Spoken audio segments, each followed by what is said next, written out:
Believe it or not, when I started crocheting, I just believed that yarn was yarn.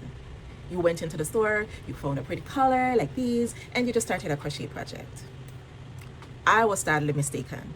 I wish somebody had taken the time to explain to me what the different types of yarn was, what you would use them, the different projects that they would use to start out. So if you are just learning how to crochet, here are 5 things I wish I knew about yarn as a beginner.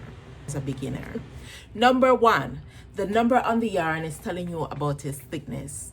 When I just started, believe it or not, I thought the number, when people say weighted yarn or the number on the yarn or how much the yarn weighs, I thought it was actually how much pounds the yarn weighs. But no, the number on the yarn is actually telling you about how thick the yarn is. And let me just jump in here and say this. You don't need to memorize all of them as a beginner. Just remember weighted 2 is fine, which is thin and lightweight. Weight 3, lightweight or DK, which is great for lighter garments and projects where you want more drape, right? Weight 4 is medium weighted or worsted weight yarn, which is what you hear a lot of crocheters will speak about. This is the one I would tell beginners like myself when I just begun to get familiar with. First, it's easy to handle, you can see your stitches, and you can make almost anything with weighted 4 or worsted weight yarn, right? Weight 5 is a bulkier, thicker yarn that works up faster. Weight 6 is super bulky. It's very thick, cozy yarn that's used for blankets and chunky projects. So generally, smaller numbers, thinner yarn, bigger numbers, thicker yarn. That's it. Don't make it complicated. Number 2, yarn weight and the weight of the ball are not the same. This one. You might pick up 2 balls of yarn and both say 100 grams. One could be weighted 3 and the other one weighted 6. They are both 100 grams of yarn, but they're definitely not the same yarn in thickness. The thinner yarn can have significantly more meters or yard than the 100-gram ball. So therefore, when you're doing a yarn project, don't just look at the grams. Look at the yards or meters too. For example, my big twist yarn, I'm looking at it, I look at the yards because this is a weighted 4. Had I pick up another one that's weighted 6, you might see different yards on it. So you can't just look at the grams. Depending on the thickness of the threads, you have to look at how much yardage or meters the yarn has. Number 3, 2-weight yarns can still look and feel different. Oh my God, this used to confuse me so much. You can absolutely have 2 yarns that says they're weighted 4 and another one may be weighted 4, but they look and feel different. And you may be looking at like, there's absolutely no way these 2. And that confusion would be because the weight category is a range. The fiber and the way the yarn is constructed can also make one weighted 4 feel thicker, fluffier, firmer, or thinner than another one. So don't panic if 2 yarns with the same number don't look exactly the same. And if you're following a pattern, this is why making a little gauge swatch can save you some frustration for later. Number 4, the fibers matters just as much as the weight. Let me repeat that. The fibers matters just as much as the weight. So this is something I really wish I understood earlier.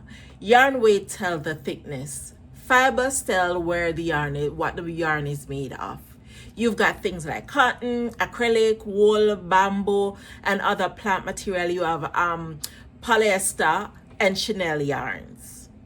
Cotton is breathable, sturdy, very, very good for summer projects, for bags, dishcloth, that kind of things. A lot of people love using cotton yarns for things like their bathing suits because when they get wet, they don't you know, show up your body parts too much. So people prefer to use cottons in their summer projects. Whereas cotton is a little bit more expensive, acrylic is so much more affordable. It's easier to use, easier to care for. Another one is polyester. However, when you're using polyester, you've got to know how to block it so that it doesn't stretches out or it doesn't shrink. So you've got to know more about that. Maybe in another video we can speak about blocking your polyester yarn so it doesn't stretches out too much or it keeps the shape that it's in. I love using wool yarn. Because I'm in Canada, it's so warm. It's wonderful for my cold months projects. The other day I used wool material to make a pants, and I was wearing it during the summer, and I was so hot. So I know that pantsuit is something that I'm definitely going to be wearing in the winter instead of the summer. Then sometimes you do have the mixture.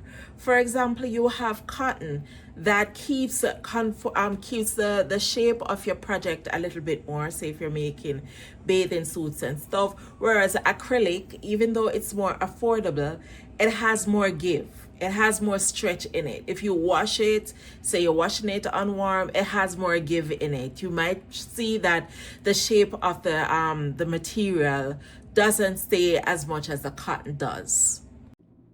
The important thing to remember is the fiber you choose affects how your project looks, feels, wear, and how you are able to care for it.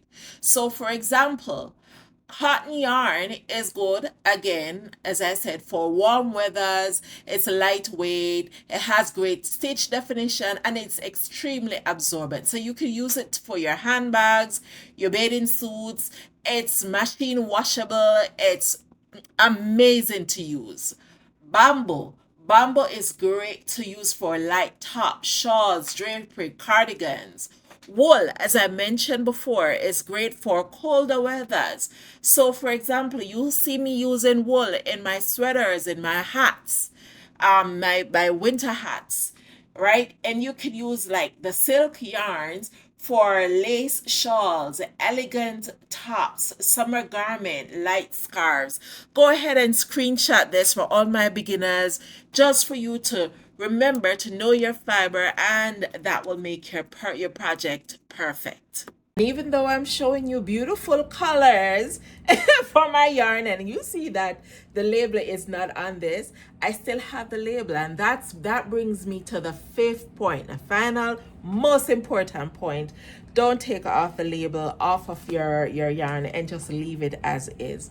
The yarn label is actually your cheat sheet. So you need to read the label. It will teach you or show you how to care for the yarn. So it shows you, for example, this one. It says machine wash cold, ungentle cycle, do not bleach, tumble or dry, and do able to maintain. Why? Another important information on the label is the weighted yarn and the type of hook that you would normally use with this. And in this it's saying you can use a 5.5 millimeter. Now for some people, they can choose, depending on the project that they're working on, they can choose other crochet hooks for their project, right? And what I love with a lot of these brands, they will give you QR codes or, you know, things like that, or instructions on the back on how to make other projects. They'll introduce you to free projects that you're giving away on their site. So this is an important cheat sheet. The other thing that I love too is maybe you only bought one roll of a skein of yarn, right? And your project actually needs two. It is good to maintain this label so that when you go to the store to buy the color, you can actually show them, hey, this is a highlighter, and they can use it. They can use the information on here to match the color that you're asking for in their system. Because I'm going to give you two bonus things that I wish I knew starting to learn how to crochet is the hook size that you see on the label is just the recommended hook size. You can actually use other hooks. You can double up the threading. You can do whatever, you know, to suit the type of project that you're doing. The other bonus tip is you don't have to buy a whole bunch of yarn. When I started, I ran out and I bought so much yarn. I would recommend that you start simple. Maybe start with one roll of yarn, do a simple project, and then take it from there. Because baby, when I tell you, I still have yarn left over from when I initially started crocheting, and some of those yarns I really don't have any projects that I'm using them for, you know. So you want to be careful, you want to be more cost effective, and don't run out and buy all these beautiful colors, even though they're it's so tempting, isn't it? Isn't it? Look at all of this. So tempting, so tempting. Anyway, those are the 5 tips that I wish I knew when I started as a beginner crochet person, and I hope this was helpful to you. If it's helpful to you, please remember to go ahead and like this video, leave a comment under this video, share it with your friends, and boost my channel. Thank you so much from Blooms and Stitches. Have a nice day until I see you in the next one.